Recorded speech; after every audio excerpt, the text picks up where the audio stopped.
Hello everyone.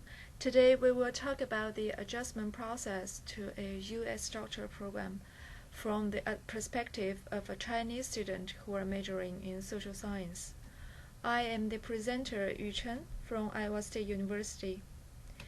Before we start the presentation, I would like to share with you a little bit about my background. I am a doctoral student in School of Education at Iowa State University, or ISU. This is my final year in this program, and I am expecting to graduate in the summer of 2014. Like many of you, originally I'm from mainland China. This presentation is based on my understanding of doctoral program in US and my experiences of how to adjust myself to the program. I hope you find this presentation informative and helpful, especially to those of you who are planning to study as a doctoral student in US in the future.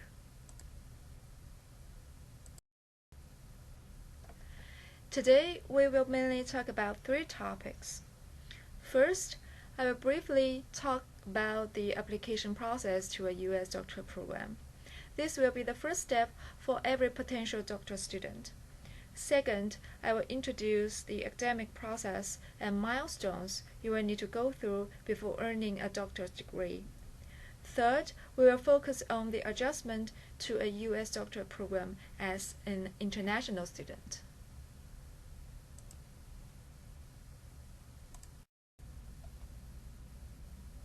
So, let's briefly look at the application process first.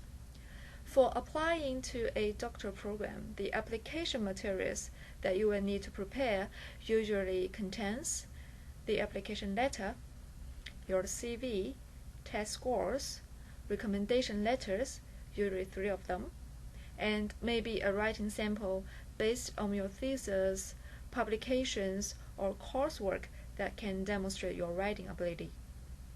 I believe you can find a lot of information about how to prepare these materials from your professors, senior students, or through internet. What I would like to emphasize here is the preparation of an interview. Often, when a program has the intention to recruit you as their future student, an interview will be arranged. Maybe a face-to-face interview, but more likely a phone interview. I am sure that you will be prepared on answering questions about yourself. But at the same time, you should also prepare a couple of questions to ask the program representatives. You may study the doctoral program through their website or from previous students. The questions you raised during the interview will demonstrate your interest of attending the program if admitted. More importantly, it will serve as a base of adjustment to your future study.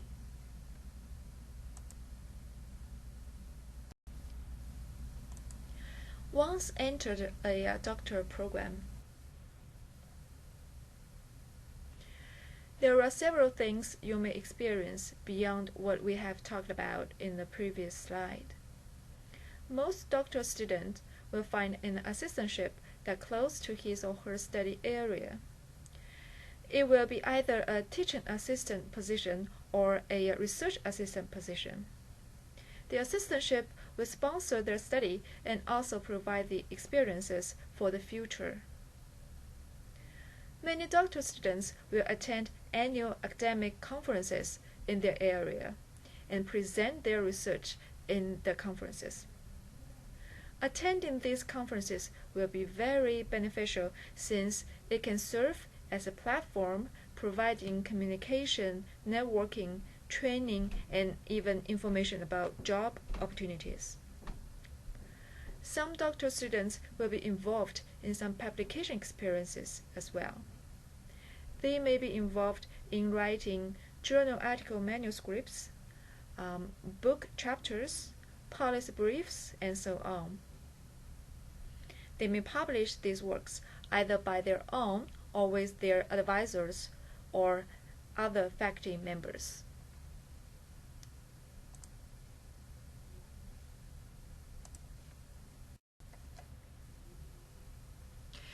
Now, let's focus on the adjustment to a doctoral program in US. To me, there are mainly three aspects you may need to address for a successful adjustment. First, the language barrier. This is the barrier for every international student. There is no simple solution except practicing your reading, writing, speaking, and listening via everyday activities. A more critical aspect of adjustment relates to the academic and collegial cultural difference. You might think culture is a big word, but actually the cultural difference will influence your academic life through everyday details. For example, you may encounter some of the following questions. Why is appropriate citation so important? Why do I need to make an appointment to meet my professor, my advisor, or even some senior students? How should I perform in group projects and class presentations? One way to deal with these differences is to attend recommended seminars, workshops for international students and for new graduate students. Another approach is to talk to some senior international students who are from the same country with you. Find someone you can trust and someone can understand your confusions. This is an adjustment process that almost every international student needs to go through. For an international doctoral student, as mentioned previously, your department may assign you a temporary advisor. But if it is not the case or you want to change your advisor, you might need to start with identifying the potential advisors. The strategies you can use include looking at a faculty member's website or their personal homepage, taking his or her class, learning from previous or current students of the potential advisor, reading through his or her publication and research product.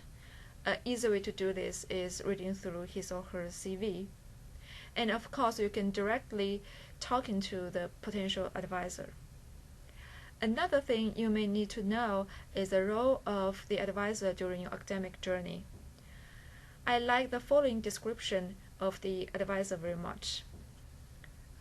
The advisor is a teacher, but also a guide, mentor, confidant, and senior research colleague. The advisor will instruct the student in learning to conduct investigations independently.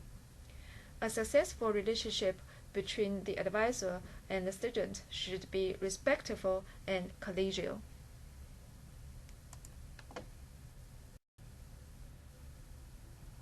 Additionally, I listed some things that advisors don't like to hear. Among a series of statements, I found the following especially important. Just tell me what to do, and I will do it. It would be much easier if you give me a topic to investigate. I know it's taken me 6 months to revise my overview, but could you possibly have it read by tomorrow? I will study any topic as long as it doesn't require statistics. These statements related to the misunderstanding of the role of your advisor and the relationship between a student and the advisor. Again, the advisor is a person who will train you as a future scholar. He or she is responsible to help you obtain necessary knowledge and skills. By the end of your study, he or she will be happy to see you be able to conduct your own study. Your relationship should be established on mutual respect and complete trust.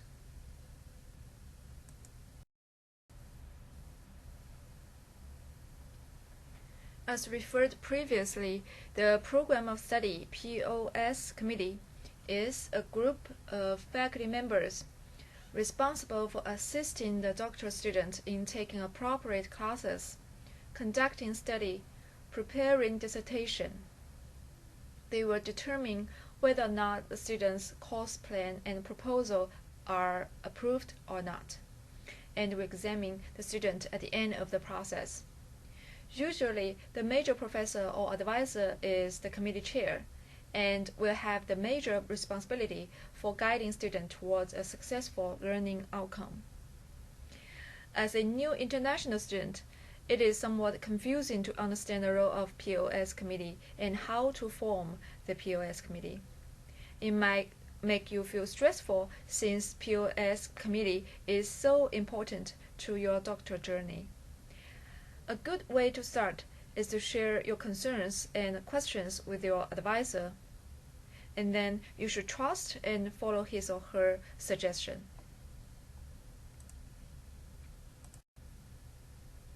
Some general tips that you may need to know for the adjustment to a doctoral program.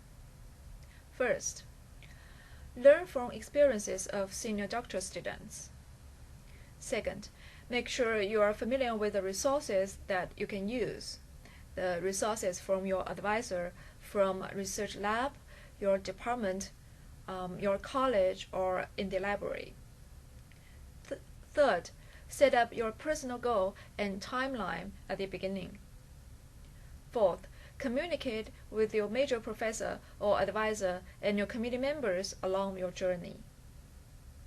I found these tips useful to address many issues along the way, and hopefully this will work for you as well.